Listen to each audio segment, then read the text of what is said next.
안녕하세요. 사연 읽어주는 남녀입니다. 오늘도 와주셔서 감사드리며 그럼 오늘의 사연 바로 소개해드리겠습니다. 평소처럼 저녁 식사를 막 끝낸 무렵이었습니다. 신우이에게서 전화가 걸려왔는데 그 목소리가 참 다급해 보였어요. 저는 무언가 불길한 느낌이 들어 전화를 받는 남편을 조용히 지켜봤죠. 남편은 신우이와 통화를 시작하자마자 얼굴이 딱딱하게 붓기 시작했습니다. 방금 전 저와 대화를 하며 웃던 얼굴에서 웃음기가 싹 사라졌죠. 신우이가 전화를 한 이유는 이거였어요. 이전에 저희가 한번 크게 지원했던 심해부의 사업이 다시 위태로워졌다는 이야기였죠. 남편은 과거 신우이 부부에게 사업 자금으로 이미 2억 원 정도의 큰 돈을 빌려준 적이 있었거든요. 그런데 이번에도 신우이는 가게가 어려워졌다고 다시 돈을 요청했던 거예요. 이전에 빌린 돈은 한 푼도 갚지 않았는데 말이죠. 민호야, 누나 정말 이번이 마지막이야. 가게 완전히 망하게 생겼어. 누나가 염치 없이 또 손 벌린다. 응? 누나 진짜 무릎이라도 꿇을까? 아유, 누나. 지난번에 2억 가져갔을 때도 분명히 마지막이라며. 그 돈 아직도 공중에 떠 있는데 또 달라고? 우리도 딸 유학비에 허리가 휘청해. 진짜 이번엔 무릎 하래비가 와도 못 빌려줘. 당시 저희 집 사정도 넉넉한 편은 아니었습니다. 무엇보다 딸아이의 유학 준비가 막바지라 돈이 많이 들어가는 시점이었어요. 남편의 거절 의사에 신우이는 바로 전화를 끊어버리더군요. 그리고 며칠 뒤 신우이가 심해부와 함께 집으로 찾아왔어요. 신우부부의 뜻밖의 방문에 저와 남편 모두 당황하지 않을 수 없었죠. 집으로 찾아온 신우이는 자리에 앉자마자 눈물을 흘리며 또다시 부탁을 했습니다. 민호야, 누나가 이렇게 눈물까지 흘리고 있어. 여기 보여? 나 울잖아. 제발 이번만 도와줘라. 응? 너마저 외면하면 난 진짜 갈 데가 없어. 누나 길바닥 나앉는 꼴 보고 싶니? 처남, 이번에 이거 진짜 못 넘기면 우리 다 끝이야, 끝. 처남도 알잖아. 우리 이제 진짜 갈 데도 없다고. 막다른 길이야. 아, 누나랑 매형이 이러시니까 저도 죽겠어요. 그런데 진짜 제가 돈이 없어요. 우리도 지금 딸 유학비 때문에 정말 빠듯해요. 아무리 머리 굴려도 이번에는 진짜 어렵습니다. 형님, 2억 빌려가서 10원짜리 한 장도 안 갚고 이번엔 또 1억이에요? 정말 너무하시네요. 저번에는 형님 사정이 어렵다고 해서 제가 아무 말도 안 했는데 이번에도 이러시는 건 정말 아니죠. 올케, 내가 정말 자존심 다 내려놓고 이러고 있잖아. 올케는 딸 외국 보낼 돈은 있고 나 하나 살릴 돈은 없어? 너무들 매정한 거 아니니? 매정한 건 형님이시죠. 무슨 우리 집이 형님네 전용 은행이에요? 카드 넣으면 돈이 막 튀어나와요? 솔직히 어이가 없었어요. 그 당시 2억도 쉽게 빌려준 거 아닙니다. 적금 깨고 그래도 부족해 일부는 집담보로 대출받아 빌려준 돈이었어요. 이번에 안 도와주면 정말 죽을 판이라고 하도 그 당시 난리를 쳐서요. 그리고 솔직히 제가 왜 내 딸 교육비를 신우가게 운영비에 털어넣어야 합니까? 저희가 여유가 넘쳐서 딸이 유학을 간 것도 아니었어요. 하도 조르고 졸라서 남편이 큰 마음 먹고 보내준 거거든요. 그렇지 않아도 저 당당하게 돈을 빌리려는 모습이 참 뻔뻔하게 느껴지더군요. 남편이 결국 재차 부탁을 거절하자 신우이의 표정은 급격히 굳어졌습니다. 잠시 어색한 침묵이 흐른 뒤 신우이는 갑자기 울분을 터뜨리며 화를 내기 시작했어요. 남편과 저를 번갈아 원망스러운 눈빛으로 쳐다보더니 결국 분노를 참지 못하고 자리에서 벌떡 일어나 버렸죠. 심해부는 저런 행동을 말리지는 못할 망정 신우이랑 똑같이 행동을 하더군요. 부창부수죠. 신우이는 일부러 보란 듯이 현관문을 쾅 닫고 심해부와 함께 집을 나가버렸습니다. 시누이가 그렇게 집을 나간 이후 며칠 동안 남편은 깊은 스트레스로 괴로워했어요. 밤마다 제대로 잠을 이루지 못한 채 거실을 서성이는 모습을 종종 보았죠. 그러더니 남편은 집에서 홀로 술을 마시기 시작했어요. 술을 즐기던 사람도 아니었고 집에서 혼자 술잔을 비우는 일도 없었던 일이기에 저는 걱정이 컸습니다. 그러던 어느 날이었죠. 제가 일을 마치고 돌아온 날 집에 있던 남편은 이미 상당히 취해 있는 상태였습니다. 그만 마셔, 제발. 그렇게 퍼마신다고 뭐가 달라져? 당신 쓰러지면 누가 책임질 건데, 어? 미안하다, 미안해. 이렇게라도 안 하면 숨이 막혀서 못 살겠어. 아무리 말려도 소용이 없었어요. 급기야 저는 남편의 술잔을 빼앗으려 했죠. 그런데 그 순간 갑자기 남편이 배를 부여잡고 괴로워하며 바닥으로 쓰러졌습니다. 동시에 남편의 입에서는 시뻘건 피가 콸콸콸 쏟아져 나오기 시작했어요. 저는 순간 기겁을 했죠. 곧바로 정신을 차리고 급하게 휴대폰을 들어 119에 신고했습니다. 얼마 지나지 않아 구급대원들이 도착했고 남편은 급히 응급실로 옮겨졌어요. 병원에 도착한 남편은 곧장 긴급 위세척과 집중 치료를 받기 시작했어요. 저는 병원 복도에 앉아 불안하게 결과를 기다리고 있었죠. 시간이 얼마나 흘렀을까요? 마침내 담당 의사가 다가왔는데 의사 표정이 몹시 당황한 듯 했습니다. 사모님, 검사 결과가 나왔는데요. 환자분 위 내용물에서 유기인계로 추정되는 신경 전달 억제제 성분이 검출됐습니다. 아마 메타미도포스나 파라티온 같은 종류일 가능성이 높아 보이는데요. 이런 성분은 일반적으로 가정에서는 잘 안 쓰이는데, 아무튼 소량만 섭취해도 신경계에 치명적인 영향을 미쳐서 생명에 큰 위험을 줄 수 있는 그런 물질이에요. 예? 그게 무슨 뭐라고요? 선생님, 제가 잘 못 알아들어서 그런데 쉽게 다시 말씀해 주세요. 그러니까 쉽게 말해서 농약이요, 농약. 남편분이 농약을 마셨다고요. 네?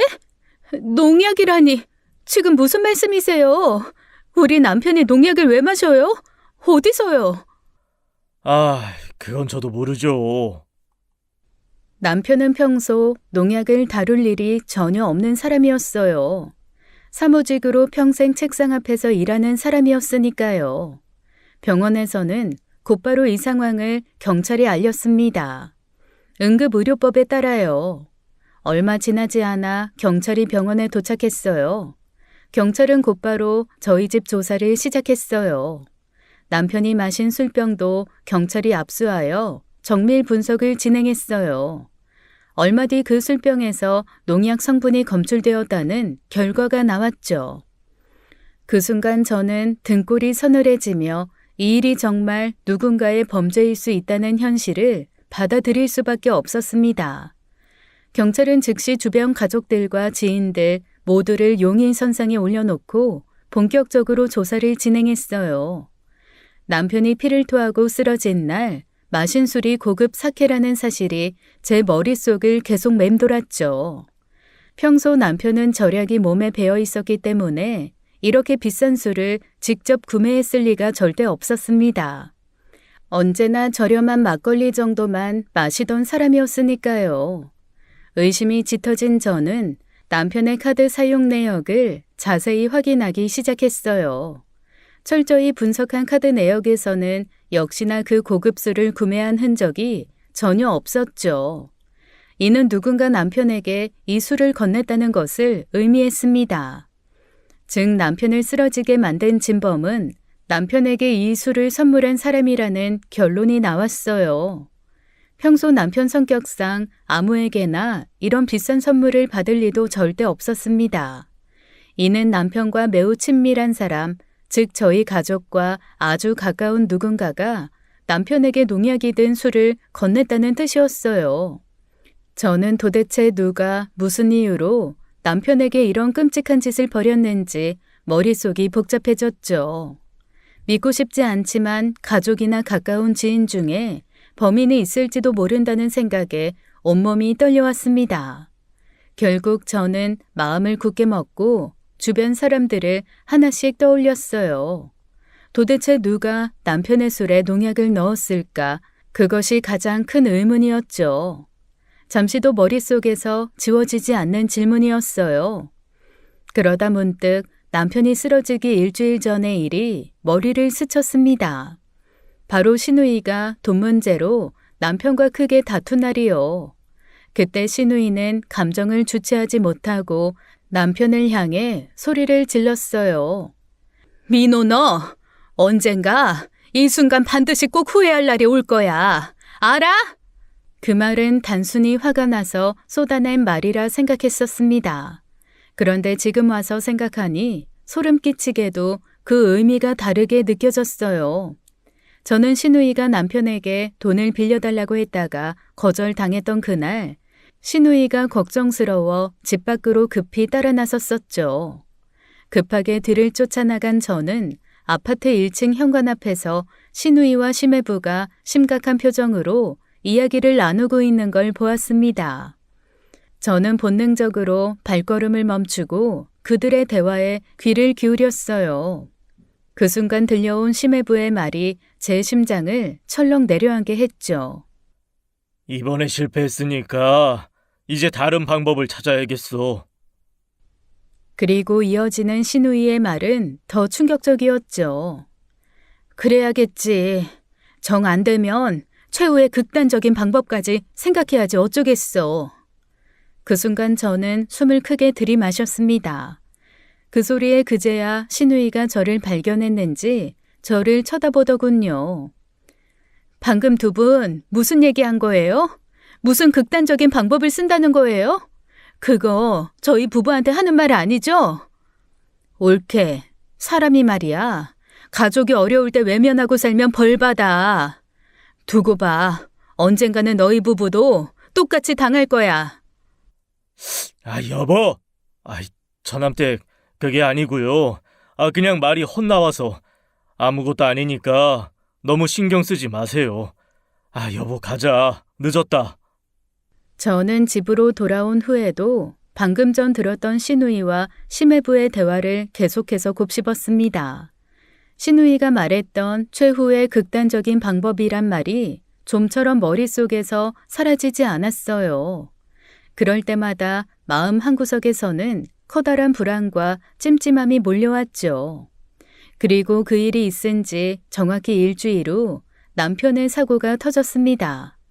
남편이 피를 토하며 쓰러졌던 바로 그 끔찍한 날 말이에요. 그 순간 제 머릿속에 가장 먼저 떠오른 사람은 당연히 신우였죠. 하지만 신우이가 범인이라 생각하기에는 앞뒤가 잘 맞지 않는 부분도 많았어요. 그날 남편과 심하게 다툰 뒤 집으로 돌아가던 길에 신우이가 교통사고를 당했거든요. 사고로 신우이는 심해부와 함께 병원에 입원해야만 했습니다. 그러니까 농약 사건이 터진 날 신우이와 심해부는 병원에 있었던 거죠. 또한 적어도 제 기억으론 그 고급 사케가 저희 집에서 보이기 시작한 건 신우이 사고 이후의 일이었습니다. 그러니 입원한 신우이가 직접 우리 집에 찾아와 이런 끔찍한 일을 저질렀을 가능성은 없었어요. 무엇보다 남편과 신우이는 평소 사이가 나쁘지 않았어요. 아니 오히려 꽤 가깝고 우애 있게 지내왔던 남매였습니다. 그러니 남편이 수년 전 2억을 빌려줄 수도 있었던 거고요. 혼자 병실 앞 대기실에 앉아 과연 누가 이런 짓을 저질렀을까 생각이 복잡해졌어요. 그렇게 혼란스러운 와중에 또 떠오른 기억이 하나 있었습니다. 남편이 쓰러지기 2달 전의 일이었어요. 그날은 가족들이 모인 시댁에서 저녁 식사를 하던 중이었죠. 그 자리에서 남편과 아주버님 사이에 언쟁이 벌어지기 시작했습니다. 원인은 오래전 아주버님이 급전이 필요하다며 남편에게 빌린 돈 문제 때문이었어요. 당시 남편은 아주버님에게 선뜻 3천만 원이라는 적지 않은 돈을 빌려주었죠. 그런데 그 돈을 갚지 않은 아주버님이 최근 골프를 배우고 심지어 새 차까지 바꾸는 모습을 보고 남편은 점점 불편함과 분노를 느끼게 되었던 겁니다. 그날 참다 못한 남편은 결국 아주버님께 직접 돈을 갚으라고 요구했어요. 형, 그동안 일부러 말 안 꺼냈는데 솔직히 이제 좀 갚아야 하는 거 아니야? 뭘? 아예 알아듣게 말해. 뭘? 참나, 내가 빌려준 3천만 원 잊었어? 벌써 몇 년 지났어. 야, 민호야, 형이 돈 떼먹을 사람으로 보이냐? 형편 풀리면 알아서 갚는다고 했잖아. 겨우 3천으로 이렇게 사람 민망하게 만드냐, 넌? 겨우 3천? 형 진짜 너무하네. 그 돈 줄 때 형이 분명히 약속했어. 그런데 형은 골프 치고 새 차까지 뽑으면서 내 돈 갚을 여유가 없다는 게 말이 돼? 야, 그만해라. 좋은 날 왜 이래? 나중에 이야기해, 나중에. 내가 무슨 네 돈으로 놀고 먹는 사람처럼 말하냐? 형도 지금 상황이 그렇게 넉넉한 거 아니야. 좀 기다려줄 수도 있잖아. 기다리긴 뭘 더 기다려. 내가 형 때문에 적금 깨고 겨우 준 돈이야. 이젠 나도 여유 없어. 형 은행에서 돈 빌려서 일했으면 벌써 압류당했어. 야, 너 말 조심 안 해? 형 얼굴 안 볼 거야? 적당히 하라고, 적당히. 처음에는 조용조용히 이야기하던 남편과 아주버님의 대화가 점점 더 격해졌습니다. 남편이 아주버님에게 빌려준 돈 이야기를 꺼내자 아주버님은 온갖 핑계를 대며 돈을 갚기를 미루기만 했거든요. 사업이 어렵다는 둥, 아직 형편이 안 된다는 둥 둘러대기만 했죠. 그런 아주버님의 태도에 남편은 결국 참고 참았던 분노를 터뜨리고 말았습니다. 형 진짜 너무하잖아. 아버지 유산 받은 것도 형 혼자 독식해서 마음대로 다 써버리고 아버지 살아계실 때 애지중지 아끼던 그 땅까지 팔아서 사업한다고 홀랑 날려먹었잖아. 그것도 모자라 이제 내 돈까지 떼먹으려고 해? 야, 너 정말 말 다 했냐? 내가 그 돈 일부러 날렸어? 사업하다 보면 잘 안 풀릴 수도 있는 거지. 그리고 아버지 유산은 아버지 병원비며 뭐며 하다 보니까 다 쓴 거라고 몇 번을 말해. 야, 민호야, 내가 너를 어떻게 아끼고 챙겼는데 너 돈 몇 푼 가지고 형한테 이러냐? 어? 몇 푼? 형한테는 몇 푼이겠지만 나는 정말 피 같은 돈이라고. 내 가족까지 희생해가며 형 뒤치다꺼리한 거 몰라? 형이 이렇게 뻔뻔하게 나올 줄은 몰랐네. 야, 임마, 내가 그때 그 돈은 그때 뭐?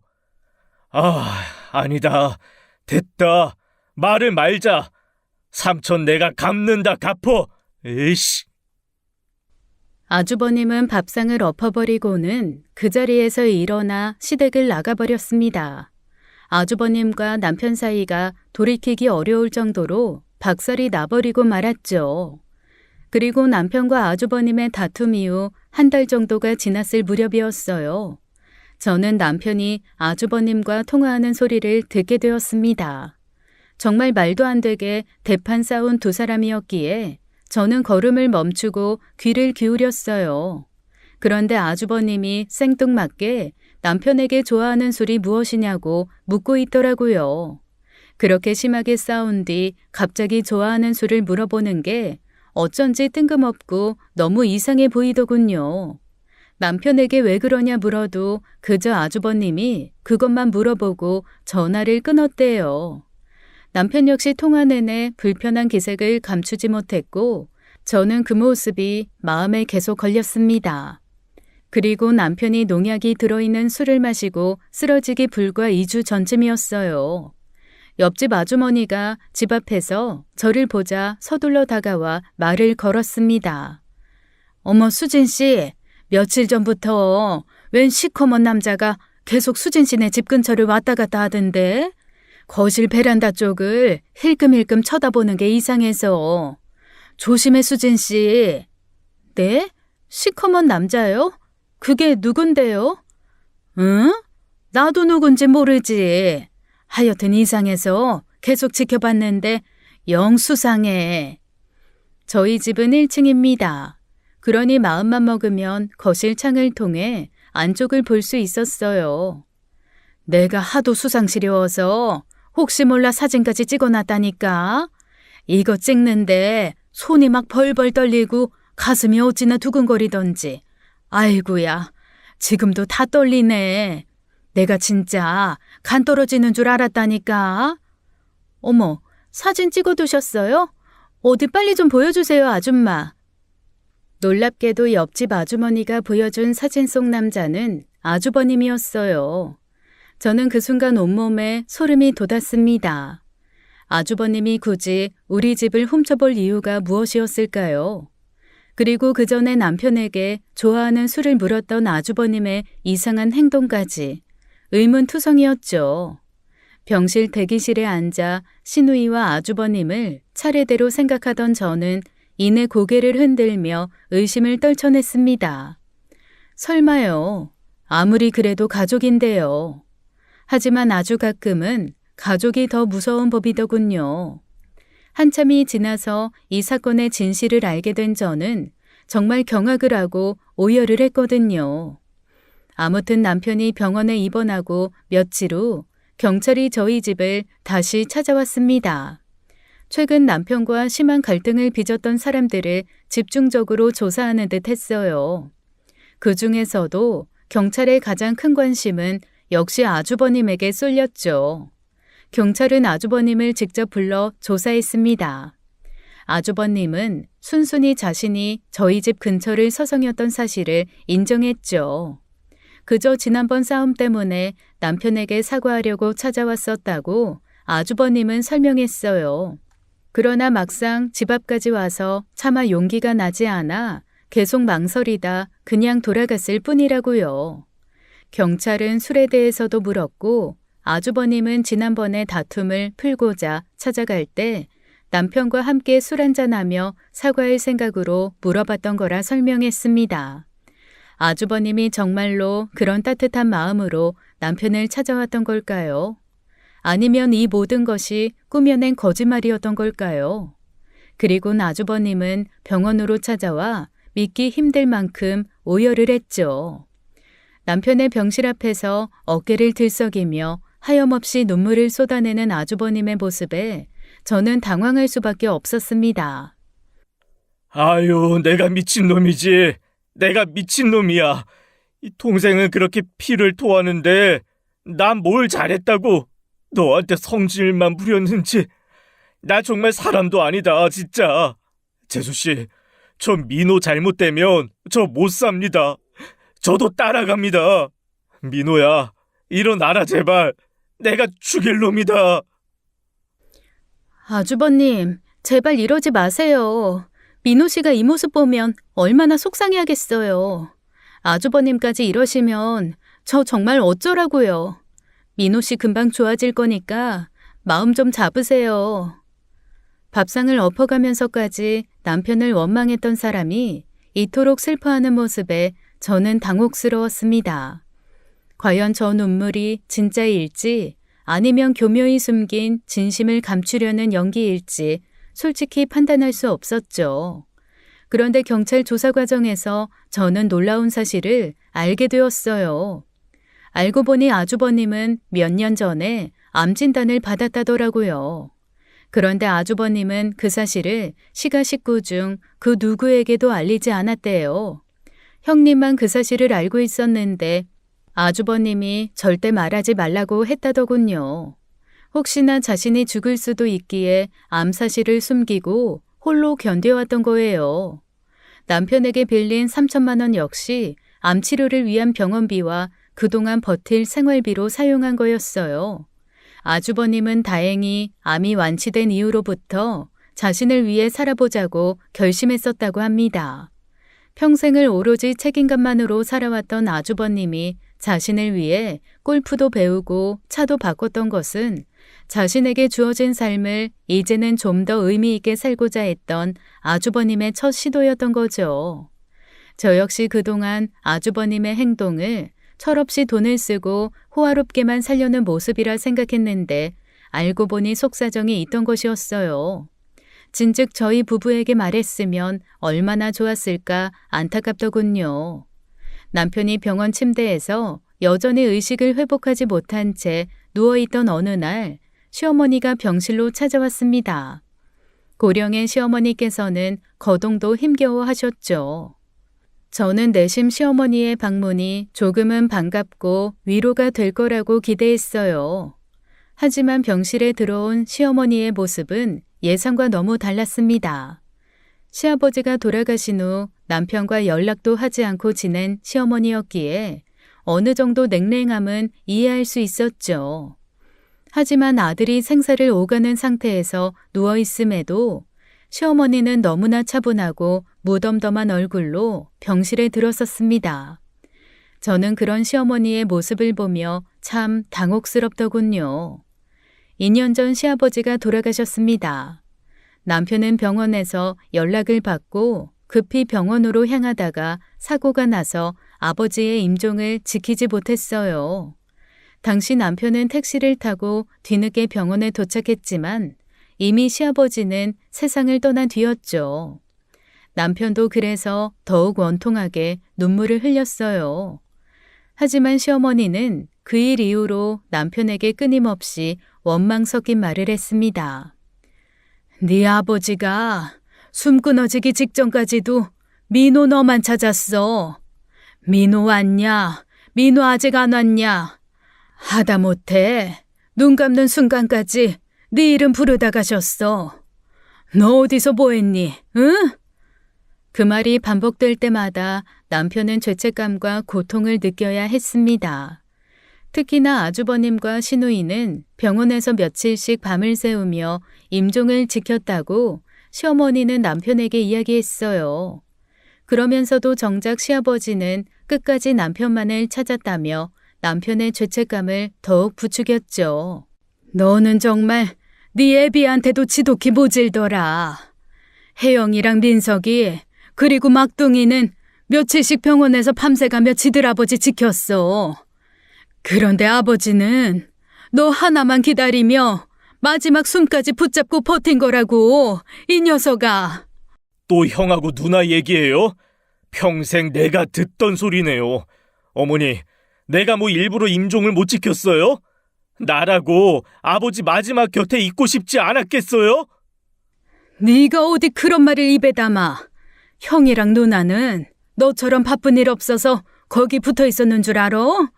너 하나, 네 이름 하나 부르다가 눈도 못 감고 떠난 게 네 아버지야. 어떻게 자식이란 놈이 그렇게 무정하고 야속할 수가 있어. 어떻게? 제가 무정하다고요? 평생 형이랑 누나만 귀하게 여기고 나는 없는 사람 취급한 어머니는요. 어머니한테 나는 늘 뒷전이었잖아요. 내가 아무리 애써도 어머니 눈에 보이지도 않았잖아요. 그런 사람이 무정한 사람이죠. 제가 무정해요? 너는 그렇게 끝까지 철없이 굴래? 이제 와서 어미 탓이야? 어머니가 절 아들 취급했어 봐요. 제가 일어나. 언제나 형. 제가 형이나 누나랑 같은 자식 맞아요? 명절 때마다, 생일 때마다 형이랑 누나는 늘 최고였고 나는 찬밥 신세였어요. 어머니는 나한테 단 한 번이라도 진심으로 잘했다, 고맙다 그런 말 해준 적 있냐고요? 이 녀석이 정말... 남편이 그날 시어머니에게 분노를 터뜨렸던 이유는 단지 아버지의 임종 문제 때문만은 아니었어요. 남편은 사실 어린 시절부터 시어머니의 차별적이고 가혹한 언행으로 인해 큰 상처를 품고 있었습니다. 어머니 그거 아세요? 어릴 때 나한테 뭐라 했는지 기억이나 하세요? 왜 태어났냐? 이 말 하신 거 기억하시냐고요? 저 그 말이 제 가슴에 칼처럼 박혀서 평생 안 빠져요. 아세요? 그래, 내가 그랬다. 근데 너는 어땠는데? 너 중학교 때부터 사고나 치고 학교에 불려다니고 경찰서를 네 집 안방처럼 드나들었어. 나도 네 애비도 너 때문에 지쳐서 못 살 지경이었다고. 넌 그거 아니? 그리고 왜 그렇게 태어나서 이 애미 가슴을 아프게 하냐고 말했었다. 네가 얼마나 속을 썩이면 이 애미가 그런 말을 했겠어. 시어머니 역시 자신도 남편이 사춘기 시절부터 얼마나 힘들게 했는지 고통스럽게 토로했어요. 서로가 그렇게 날선말로 공격하며 깊은 상처를 주고받았던 겁니다. 그날 이후 남편과 시어머니는 더 이상 어머니와 아들 관계가 아닌 철저히 남남처럼 지냈죠. 서로 연락을 완전히 끊었고 명절이나 집안 행사 때에도 서로 얼굴을 마주하지 않았어요. 저는 그때의 끔찍한 기억을 떠올리며 시어머니가 병실에서 보였던 무덤덤한 모습의 이유를 조금은 이해할 수 있었습니다. 어쩌면 남편과 시어머니 사이에 오래된 갈등과 미움이 아직도 풀리지 않고 더욱 깊어진 채 남아 있었던 걸지도 모르겠다는 생각이 들었거든요. 그런 생각을 하고 있는데 시어머니가 저를 따로 조용히 불렀습니다. 병원 복도의 조용한 휴게 공간에 앉은 시어머니는 오랜 침묵 끝에 조심스럽게 입을 열었죠. 그날 시어머니가 제게 전한 이야기는 그야말로 충격의 연속이었습니다. 사실은 민호랑 민석이, 혜영이 새남매가 친형제가 아니다. 네? 어머님, 방금 뭐라고 하셨어요? 네 시아버지랑 내가 재혼을 한 사이라 그때 각자 갓난쟁이 데리고 재혼을 했던 거야. 그러면 남편이 시아버지 쪽이고 형님하고 아주버님은 어머님 자식이었어요? 왜 그렇게 생각하니? 그게 죄송해요, 어머님. 내가 민호를 차별해서 그랬다고 생각하니? 틀렸다. 내가 네 남편 민호를 데리고 네 시아버지를 만났고 네 시아버지가 어린 민석이랑 혜영이를 데리고 왔다. 막둥이야 재혼을 하고 네 시아버지하고 나 사이에서 낳은 아이고. 사실 놀라웠어요. 제 편협한 사고이긴 하지만 저는 어머님께서 재혼을 하셨다고 하셨을 때 남편이 시아버지 쪽 자식인 줄 알았거든요. 그런데 반대였습니다. 남편이 시어머니 아들이었고 아주버님과 시누이가 시아버지 자식들이었던 거였죠. 그때는 다들 너무 어려서 기억들을 못할 거야. 그래서 네 시아버지랑 약속했다. 그냥 친남매인 것처럼 키우자고. 아무도 눈치채지 못하게. 그 비밀을 지금껏 숨기고 살아왔어.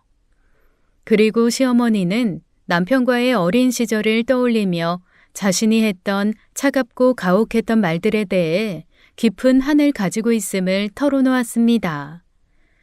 내가 민호한테 참 모질게도 했지. 마음속으로는 잘해주고 싶은 마음이었다만 그러면 내 자식만 예뻐하고 네 시아버지 자식들인 혜영이랑 민석이는 차별한다 생각할까 봐 내 마음을 숨기면서 그러질 못했어. 그러면서도 네 시아버지한테 민호가 혹여나 미움 살까 더 엄하게 대했던 것 같구나. 그 강박 때문에 오히려 더 심하게 대했었어. 돌이켜보면 내 가슴이 너무 아프구나. 어머니, 저는 전혀 몰랐어요. 민호 씨도 아무것도 모르고 있었을 텐데. 수진아, 이제 와서 염치 없지만 민호 잘 부탁한다. 내가 못한 복까지 네가 좀 품어주면서 보듬어줘라. 이제 민호한텐 네가 전부다. 우리 민호 잘 부탁한다. 그렇게 말씀하신 시어머니께서는 자리에서 조용히 일어나 병원을 떠났습니다. 시어머니를 기다리고 있던 도련님이 시어머니를 모시고 집으로 갔죠. 저는 홀로 남겨진 자리에서 심장이 미친 듯이 뛰는 것을 느꼈습니다. 남편이 의식을 못 찾고 있는 지금 이렇게 놀랍고도 충격적인 가족사의 비밀을 알게 되다니 모든 상황이 더욱 복잡해지는 것을 느꼈죠. 그렇게 시어머니가 제게 숨겨진 남편의 비밀을 털어놓고 며칠이 지난 후였어요. 도련님에게 갑자기 다급한 연락이 왔습니다. 시어머니가 스스로 극단적인 선택을 시도했다는 소식이었죠. 저는 너무 놀라 정말 한 걸음에 황급히 병원으로 달려갔습니다. 다행히 시어머니는 막내인 도련님에게 발견되어 긴급히 병원으로 옮겨졌고 목숨은 무사히 구할 수 있었어요. 병원에 도착한 저는 초조한 마음으로 시어머니가 깨어나기만을 기다렸죠. 대체 어머님이 왜 그런 선택을 하신 거야? 어머님이 아무리 힘드셨어도 이건 아니잖아.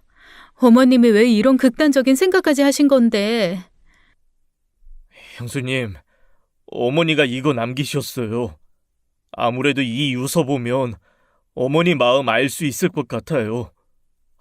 저는 도저히 못 읽겠네요. 시어머니께서는 한글을 잘 모르세요. 그래서 삐뚤빼뚤 맞춤법도 틀린 유서를 아주 짧게 남기셨더군요. 미안하다. 자식이 부모보다 먼저 가는 꼴은 나는 죽어도 못 보겠구나. 그러니 이치에 맞게 내가 먼저 간다. 셋째가 깨어나거든 못난 어미 용서하고 잘 살아다오. 살 만큼 살다 가는 거니 모두들 슬퍼하지 마라. 모두에게 미안하다. 그 순간 저는 병실에 누워있는 시어머니의 초췌한 얼굴을 바라보며 뒤늦게 깨닫게 되었습니다. 지난번 남편의 병실에서 보였던 그 무덤덤한 태도가 사실은 너무도 큰 충격과 슬픔을 억지로 눌러 참으려 했던 것이었다는 것을요. 시어머니께서는 평생을 그렇게 사셨던 겁니다. 저는 눈시울이 뜨거워지는 것을 느꼈죠. 남편과 시어머니 사이에 오랜 갈등, 그리고 그 안에 얽힌 말 못할 가족의 비밀까지. 시어머니 역시 얼마나 많은 죄책감과 후회를 품고 살아왔던 겁니다. 저는 그날 비로소 깨달았습니다. 가족이란 보이는 모습만으로는 그 마음을 온전히 헤아릴 수 없다는 것을요. 남편의 상태는 날이 갈수록 점점 더 나빠지고 있었습니다. 중간에 심정지가 와서 의사들이 달려와 심폐소생술까지 한 게 2번이나 되죠. 저는 그때마다 평소 찾지도 않던 신을 찾게 되었습니다. 하지만 병원에서는 최악의 상황까지도 각오해야 한다며 제게 준비를 하라고 했어요. 저는 이대로 남편을 보낼 수 없다는 생각이 들었습니다. 남편의 억울함을 풀어야 한다는 생각이 강하게 들었죠. 누군가의 끔찍한 범행으로 남편이 이 지경까지 이르렀는데 경찰은 범인을 밝히지 못하고 있었어요. 마음이 점점 더 다급해지던 그때 저는 문득 하나의 생각이 머릿속을 스쳐 지나갔습니다. 남편에게 농약이 든 술을 선물한 사람이 이번 사건의 진범일 수 있잖아요. 물론 아닐 수도 있어요. 거래처 사람이 선물한 것일 수도 있고 친구나 지인에게 그저 선물을 받은 것일 수도 있죠. 그저 범인이 집에 있던 그 술에 농약을 몰래 탄 것일 수도 있습니다. 하지만 만약에, 아주 만약에 술을 선물한 사람이 진짜 범인이라면 범인은 지금 두려워하고 있을 게 분명했어요. 남편이 의식을 회복해 그 술을 건넨 사람의 정체를 밝히는 순간 범인의 정체가 드러나 버릴 테니까요. 바로 그 점을 이용하면 범인을 잡을 수 있는 좋은 방법이 있겠다는 생각이 들었습니다. 저는 곧바로 계획을 실행에 옮겼어요. 한시가 급했죠. 먼저 남편의 상태가 기적적으로 호전되어 아주 잠시 의식을 찾았다가 다시 잠이 들었다고 했어요. 의사들도 이제 곧 완전히 의식을 되찾을 거라는 소문을 가족과 주변 사람들에게 모두에게 퍼뜨렸죠. 그러면서 절대 안정을 핑계로 면회는 일절 안 된다고 했어요. 그리고 일부러 저는 지방에 계신 친정 부모님 댁에 급히 다녀와야 해서 일주일간 병실을 비우게 될 예정이라는 말도 함께 전했습니다. 물론 제가 자리를 비우는 동안 남편이 홀로 남겨지는 것이 걱정된다는 불안한 말까지 곁들였죠. 이 모든 행동은 바로 범인을 유인해내기 위한 미끼였습니다. 남편이 깨어나면 술의 출처를 밝힐 것이고 그렇게 되면 범인의 정체가 드러나 버릴 테니 분명히 초조해질 거라 생각했죠. 경찰과 협조하여 누구든 병실에 접근하면 즉시 현장을 덮칠 준비도 마쳤고요. 병실 내부에 작은 소형 카메라도 설치했습니다. 병실 밖에서 내부를 살필 수 있게요. 이제 저는 숨을 죽이고 기다릴 수밖에 없었습니다.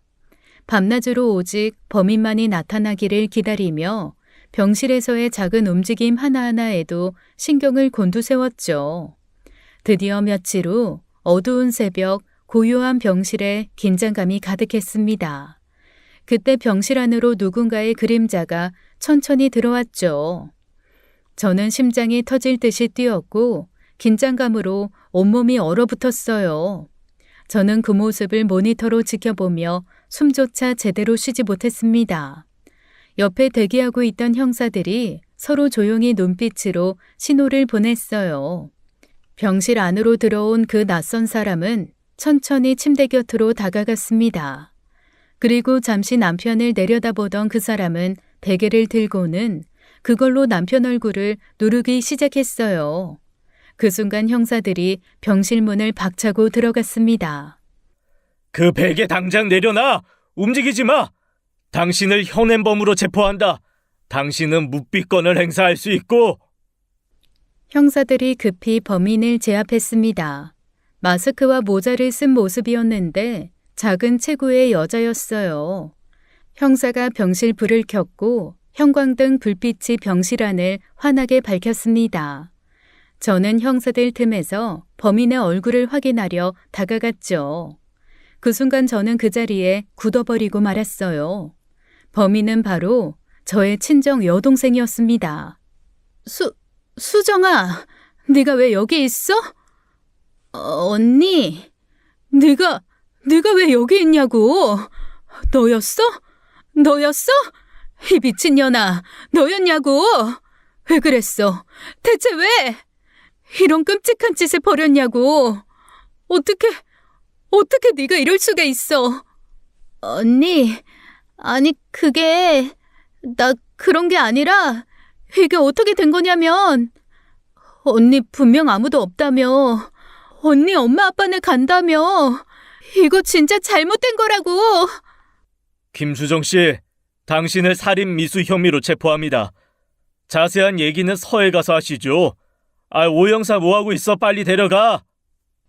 충격이 너무 컸던 저는 믿을 수가 없어 그 자리에 멈춰선 채로 아무 말도 하지 못했습니다. 항상 곁에서 웃으며 저를 위로하던 친정 여동생이 남편의 목숨을 노린 범인이라는 사실을 도저히 받아들일 수가 없었어요. 이게 정말 현실인가 싶을 정도였죠. 여동생 역시 전혀 예상하지 못한 형사들의 등장에 두 눈을 동그랗게 뜨고 공포와 당혹감으로 덜덜 떨고 있었습니다. 경찰에 이끌려 나가는 여동생을 보며 저는 그 자리에 주저앉고 말았습니다. 그 순간 모든 것이 무너져 내린 듯한 절망감이 저를 사로잡았고 저는 온몸이 떨리며 그저 허공만 바라볼 수밖에 없었죠. 경찰 조사를 통해 드러난 진실은 너무나 비참하고도 참담했습니다. 제 여동생은 오래전부터 형편이 좋지 못한 생활로 인해 깊은 비관에 빠져 있었던 거예요. 늘 생활력이 부족한 제부를 만나 고생을 반복하던 여동생은 점차 지쳐갔고 언젠가부터 저의 풍족하고 안정된 삶을 보며 끊임없는 열등감과 질투심을 품게 된 것이었어요. 그동안 저는 여동생이 늘 밝고 씩씩하다고만 생각했습니다. 하지만 그 이면에서는 감히 상상도 못했던 시기와 원망이 자라나고 있었던 거예요. 수정아, 네가 진짜 미친 거야? 네 형부가 너한테 얼마나 잘해줬는데 대체 왜 이런 끔찍한 짓을 했어? 그래서 그랬어. 뭐? 잘해줘서 그랬다고. 언니가 대체 뭘 한다고 그래? 언니가 늘 당연하게 누리던 것들 나는 평생 한 번도 가져본 적 없어. 언니 얼굴만 봐도 너무 부럽고 미워서 죽을 것 같았다고. 그렇다고 이런 짓을 해? 고작 부럽다고 이런 짓을 하냐고. 어떻게 사람을 죽일 생각까지 할 수가 있어? 그것도 하필 네 형부냐고. 우린 가족이잖아. 그 가족이라는 게 나한테는 숨막히는 족쇄였다고. 언니는 모든 걸 다 가졌잖아. 좋은 남편, 좋은 집, 안정된 삶까지. 근데 나는 뭐야? 난 뭘 가졌는데? 내 인생은 왜 이렇게 비참한데? 왜 나만 참고 살아야 하는데? 나한테 질투가 났으면 차라리 날 죽이지. 아무 죄 없는 민호 씨한테 왜 그랬어? 왜? 그래야 언니가 망가지니까. 난 언니가 가진 거 다 부서지는 걸 보고 싶었어. 그래야 언니도 나처럼 비참해지니까. 그거를 보고 싶었다고. 그게 유일한 내가 살아서 숨 쉬는 방법이었다고. 저는 여동생의 입에서 나온 그 말을 듣고 더 이상 아무 말도 할 수 없었습니다. 그저 눈물만이 멈추지 않고 흘러내렸어요. 제 가슴 속에는 이루 말할 수 없는 비통함만이 가득했죠. 사실 여동생의 질투와 열등감은 하루아침에 생긴 감정이 아니었습니다. 그건 아주 오래전 어린 시절부터 뿌리 깊게 자리 잡고 있었던 것이었죠. 어렸을 때부터 동생은 제게 늘 이렇게 말하곤 했습니다. 언니는 좋겠다. 예쁘고 사람들한테 인기도 많아서. 그때는 그저 어린아이의 농담 섞인 투정이라고 생각하며 웃어 넘기곤 했습니다. 하지만 그 말들 속에는 이미 저를 향한 깊고 어두운 질투심이 자리 잡고 있었던 거예요. 언니는 몰라. 원래 주인공들이 그렇잖아. 안 그래? 언니가 주인공이었을 때 난 그냥 아무도 안 보는 구석에서 언니만 바라보는 엑스트라였다고. 언니가 사람들한테 사랑받을수록 나는 숨조차 쉬기 힘들 정도로 초라해졌어. 그런 언니가 늘 부럽고 미웠어. 알아? 난 정말 너 마음이 그런 줄은 꿈에도 몰랐다. 그냥 자매니까 같이 웃고 자랐다고 생각했는데 내가 널 그렇게 아프게 했다는 게 너무 충격이다. 하지만 그래도 이건 아니야. 이건 아니라고. 어떻게 사람을 죽이려고 해? 그것도 네 형부를. 네가 아무리 상처받았다, 부러웠다, 그럴싸하게 변명을 해도 그거 다 개소리야. 알아? 여동생의 마음속에 품었던 열등감은 시간이 흐를수록 더욱 커져만 갔습니다. 제 곁에 있을 때마다 느껴야 했던 끝없는 비교와 좌절은 점점 여동생을 집어삼키고 있었던 것이죠. 그리고 그 열등감과 시기심이 결국 이번 사건을 일으키는 결정적 계기가 되어버렸다는 사실에 저는 다시 한번 무너져 내릴 수밖에 없었어요. 여동생이 가슴속 깊이 품고 있던 질투심이 제대로 폭발한 건 바로 남편 때문이었습니다. 사실 제 남편은 그동안 여동생과 제부가 어려움을 겪을 때마다 적극적으로 도와왔어요. 경제적으로 힘들다는 소식을 들을 때마다 남편은 선뜻 손을 내밀었고 심지어 제부가 실직했을 때는 일자리를 알아봐 주기까지 했죠. 그런데 문제는 남편의 그런 배려와 도움이 오히려 여동생에게는 더 큰 굴욕과 열등감을 불러일으켰다는 사실이었습니다. 여동생 입장에서는 고마움보다도 자신의 부족함을 매번 확인받는 기분이 들었던 겁니다. 형부는 나 불쌍하니까 도와주는 척하면서 결국은 나한테 얼마나 비참한 인생인지 확인시켜준 거야. 매번 도움받을 때마다 내가 얼마나 초라하고 비참했는지 알아? 이수정, 너 똑바로 들어. 지금 네가 한 짓이 뭔 줄이나 알아? 네 형부가 너한테 손 내밀었던 건 알량한 네 자존심 상처 주려고가 아니라 널 가족이라고 생각했기 때문이야. 네가 그렇게 어렵다고 울고불고 매달릴 때마다 마음 아파하고 잠 못 자면서까지 고민했던 사람이 네 형부였다고. 근데 그 사람한테 칼을 꽂아? 네 초라한 인생이 그렇게 불만이었으면 너 스스로 더 노력했어야지. 왜 자꾸 남 탓 세상 탓만 하면서 살아? 도움받을 땐 한없이 낮추다가 이제 와서 도와줬던 사람한테 책임을 떠넘겨? 그런 네 모습을 스스로 돌아봐. 네 인생이 초라해진 이유는 네 열등감 때문이니까. 차라리 그 도끼를 에너지로 너 자신을 돌아보고 네 인생을 바꿨어야지. 너 같은 애한테 마음 쓴 우리가 바보였다. 사람 인생 결국 자기가 만드는 거야. 언제까지 그렇게 비겁하게 네 인생 망친 책임을 다른 사람한테 돌릴래? 그리고 감옥 가서도 하나 기억해. 네 평생 사람들이 너한테 관심도 안 주고 무시했다고. 엑스트라 취급해서 그게 슬펐다고 그랬지? 그런데 그거 아니? 그런 너한테 관심 주고 널 가족이라고 생각하며 너 아껴준 사람이 네 형부였어. 그런데 너는 정작 너를 아껴주던 사람을 죽이려고 한 거야. 경찰 조사실에서 여동생은 모든 것을 인정하며 담담히 자신의 범행 이유를 밝혔습니다. 동생의 얼굴에서는 이미 모든 걸 포기한 듯한 체념이 서려 있었죠. 여동생은 조사 내내 한 번도 범행 사실을 부인하지 않았어요. 오히려 모든 걸 스스로 털어놓으면서 자신이 저지른 행동에 대해 깊은 후회와 고통을 표현했죠. 법정에선 여동생은 울먹이며 판사에게 간곡히 선처를 구했습니다. 하지만 모든 정황과 증거가 그녀의 범행이 철저히 계획적이고 치밀했음을 보여주고 있었기 때문에 판사는 여동생의 호소에도 냉정한 표정으로 사건을 바라볼 뿐이었습니다. 판사님, 제가 정말 잘못했습니다. 제가 순간적으로 정신이 나갔었나 봐요. 언니랑 형부한테 정말 씻을 수 없는 죄를 지었습니다. 이렇게 될 줄 알았다면 절대 그런 끔찍한 짓 하지 않았을 거예요. 제발 한 번만 선처를 부탁드립니다. 정말 다시는 이런 일 없을 거예요.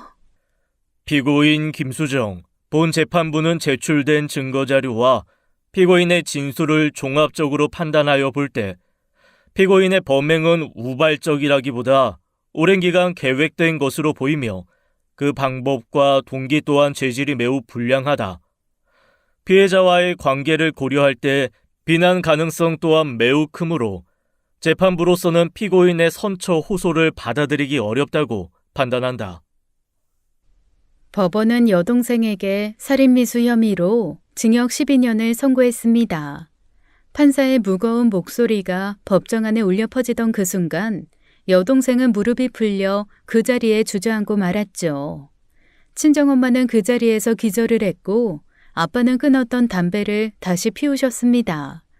제부는 자기 아내의 범죄를 꿈에도 몰랐다며 스스로 자책했어요. 무엇보다 제부는 제 남편을 무척 좋아했었죠. 남편이 농약으로 쓰러져 병원에 있을 때도 몇 날 며칠을 눈물로 보낸 사람이었어요. 그러니 제부도 충격이 컸겠죠. 저는 방청석에서 그 모습을 지켜보며 숨이 막혀왔습니다. 여동생의 흐느끼는 뒷모습을 보며 가슴속이 천갈래 만갈래로 찢어지는 듯한 고통을 느꼈죠. 동시에 저는 결심을 굳힐 수밖에 없었어요. 저는 구치소로 향하는 여동생을 향해 마지막 말을 건넸습니다.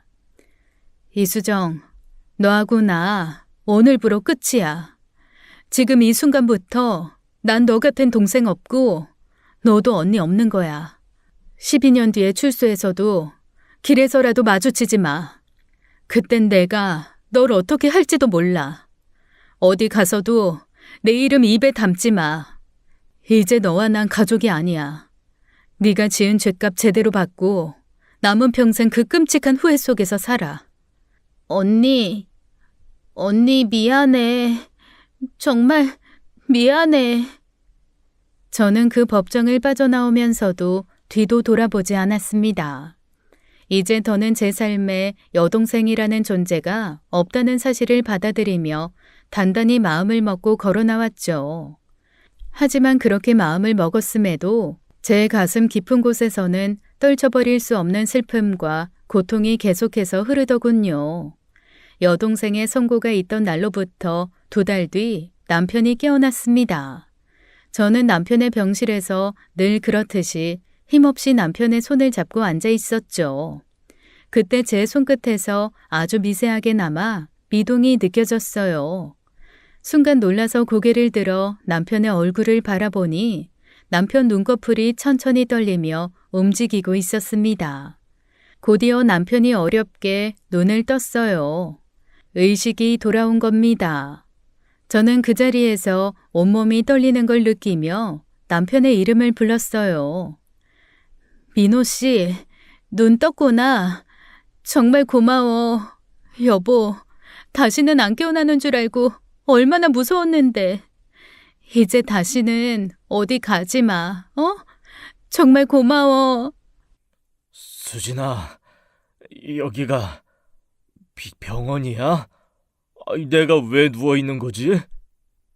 남편의 의식 회복 소식에 가족들이 급히 병원으로 달려왔습니다. 그동안 갈등과 원망으로 뒤엉켰던 가족들이었지만 그 순간만큼은 모두가 하나 되어 기쁨의 눈물을 흘렸죠. 시어머니와 아주버님, 시누이까지 병실에 모였고 그들은 모두가 서로를 위로하며 눈물을 훔쳤습니다. 남편이 깨어난 것이 가족들에게는 그동안 쌓였던 오해와 마음을 풀게 해준 기적 같은 순간이었죠. 저 역시 남편의 손을 잡고 그저 울고 또 울었습니다. 의식을 회복한 남편은 며칠 후 천천히 지난 일의 전말을 듣게 되었어요. 제가 여동생의 범행을 어렵게 꺼냈을 때 남편은 충격에 빠져 아무 말도 하지 못했죠. 남편은 자기를 이렇게 만든 사람이 처제라는 사실에 분노를 먼저 하기보다는 눈물을 먼저 보였습니다. 그동안 누구보다 챙기고 아껴줬던 제 여동생이 그런 끔찍한 일을 벌였다는 사실을 믿기 어려웠던 거죠. 어떻게 이런 일이 벌어질 수가 있어? 수정이가 나한테 왜? 내가 뭘 그렇게 잘못했다고 나한테? 난 정말 믿기지가 않는다. 여보, 이제 다 끝났잖아. 더는 그 일로 괴로워하지 마. 지난 일은 다 잊어버리고 당신 치료에만 일단 신경 쓰자. 응? 내가 당신 옆에 끝까지 있을 테니까. 다행히 남편은 병원에서 치료를 잘 받으며 빠르게 건강을 회복해 나갔습니다. 눈을 뜬 남편의 얼굴을 볼 수 있게 되자 저는 그제야 안도의 한숨을 내쉬었어요. 남편이 의식을 회복했다는 소식에 시누이가 가장 먼저 병실을 찾아왔습니다. 시누이는 남편 앞에 서자마자 눈물을 흘리며 그동안의 철없던 행동을 진심으로 사과했죠. 민호야, 살아줘서 고마워. 그리고 누나가 참 염치 없었다. 네가 그렇게 날 아껴줬는데 그걸 당연하게 여기고 계속 돈만 달라고 했던 거 정말 부끄럽고 미안해. 너 쓰러지고 하루도 빠짐없이 그 일을 후회했어. 정말 미안해. 그 뒤를 이어 아주버님도 병실을 방문했습니다. 아주버님은 그동안 아무에게도 말하지 못했던 암 투병 이야기를 꺼내며 자신이 너무 이기적으로 살아왔다고 진솔하게 고백했어요. 민호야, 형이 암 완치하고 나선 나도 내 인생 즐기면서 살자 하던 게 어느 순간부터 나만 즐겁게 살자로 이기적으로 변한 것 같다. 나만 생각하느라 너한테 너무 못되게 굴었다. 미안하다, 민호야.